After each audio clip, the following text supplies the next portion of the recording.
Hey everyone, welcome back to another quick and interesting tutorial. Where in this quick tutorial, I'm going to show you how you can find the problems related to JavaScript in the problem section of LeetCode.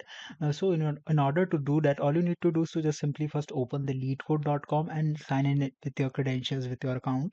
Once you do that, just simply go to this section of problems. Let it get load. Once it gets loaded, you're going to find the list of all the problems.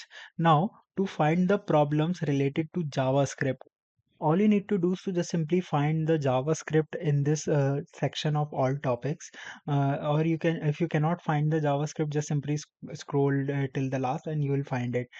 Currently I'm seeing here JavaScript. Just simply tap on it. Once you tap on it, now all the questions that have been loaded are available in JavaScript to solve, so you can practice well for the same. I hope this video will be very helpful for you. Make sure to hit the like button and subscribe button for more such informative and quick tutorials. See you in the next one. Take care.